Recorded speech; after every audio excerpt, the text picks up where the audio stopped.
would also present the Aztecs with a new way to get fresh water to Tenochtitlan. In the past, the Aztecs had transported water in canoes from the shore. But a huge boom in the city's population meant they needed a higher-tech solution to keep up with demand. They wanted to use water from the springs on the mainland, and so they wanted to build an aqueduct. But the springs were under control of the dominant tribe in the region, the ruthless Tepanecs. The Tepanecs were the controllers or the dominators of all the valley. They had a very strong empire. So they were the lords of the valley. So the Aztecs were tributary subjects to them. As the Aztec population grew, tensions with the Tepanecs began to simmer. Now the Aztecs decided to issue an ultimatum that could change the balance of power in the region. The people of Tenochtitlan not only demanded that the Tepanecs give them the water, but also demanded that they help construct the aqueduct. The Tepanecs' answer was swift and brutal. The Tepanec king, Maxtla, sent assassins who murdered the reigning Aztec leader in cold blood. This was the final straw. After decades of domination, the Aztecs would finally make their move and wage war against their ruthless overlords. And they would launch a series of wildly ambitious building projects around their growing island city that would earn them a reputation as the greatest engineers of the Americas. The founding tribe of the Aztecs called themselves the Mexica. The country of Mexico gets its name from this tribe. It is 1428, and the Aztecs have declared war on their overlords, a tribe called the Tepanecs. But to defeat the Tepanecs, they would need a little help from their neighbors. The Aztecs approached the nearby city-state of Texcoco. There, a decisive leader was on the rise. His name was Nezahualcoyotl, and his domineering leadership would be instrumental in forging the Aztec Empire. With Nezahualcoyotl at their side, the Aztec underdogs would go for the jugular. They launched an all-out attack on the Tepanec capital. After a siege of more than 100 days, they broke through Tepanec defenses and slaughtered their oppressors. After capturing the Tepanec king, Maxtla, King Nezahualcoyotl personally cut out his heart and sprinkled his blood into the waters of Lake Texcoco. Suddenly, the tables had turned. That is the exact moment of the beginning of the empire, and the Aztecs became the leaders of the Valley of Mexico. After conquering the Valley of Mexico, the Aztecs could now turn their attention to bringing clean water to their growing city. Remarkably, the Aztecs would independently design and build something that only a few world empires would master: the aqueduct. The aqueduct actually had two channels, each about 5 feet high and 3 feet wide. One would be cleaned and maintained, while the other was being used so the water flow was never interrupted. The twin-tube aqueduct ran for 3 miles from the mainland to the center of the island city. In town, water streamed into public fountains and reservoirs, and was distributed to the public in large clay jars or by canoe. In comparison to the Europeans, the Aztec were a very clean people. We know that the Aztec emperor bathed twice a day. So in terms of hygiene, the Aztec people was much more advanced than the Europeans. While the Aztec nobles were bathing in luxury, at this time in Europe, plague caused by unsanitary conditions was killing millions.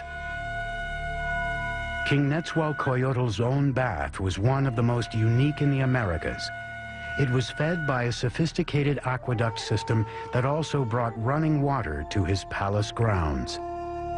Behind me is the hill of Tetzcoatzinco. And on this hill, Nezahualcóyotl built a fantastic pleasure palace. And around this palace, a virtual botanical garden filled with all of the exotic flowers of Mesoamerica. Nezahualcóyotl brought water from the Sierra Nevada mountains all the way down to here, into this hill, to his palace, just to water his plants.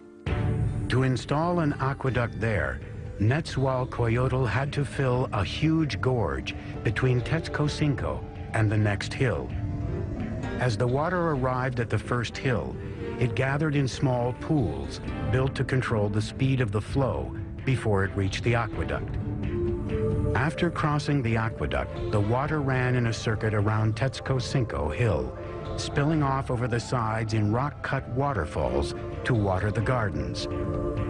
It ended up in a nearly perfectly round rock-cut pool called the King's Bath. And from here, he could look upon his domain of Texcoco, and he could look down at the botanical gardens that he was watering with his fantastic aqueducts. It is indeed a bath fit for a king.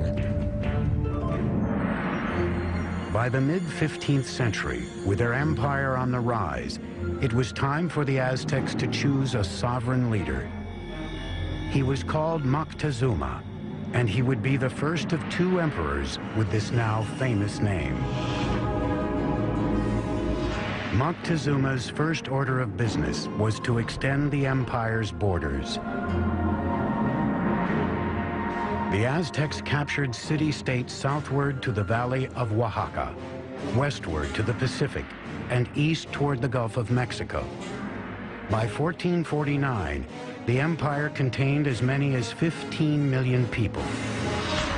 In the short span of 100 years, the Aztecs accomplished the impossible. They had toppled the Mesoamerican world order.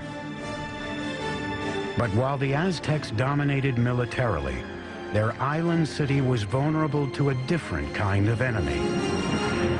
Like New Orleans, Tenochtitlan was constantly doing battle with water. And one of Moctezuma's first projects was to protect his city from the deluge of water surrounding it.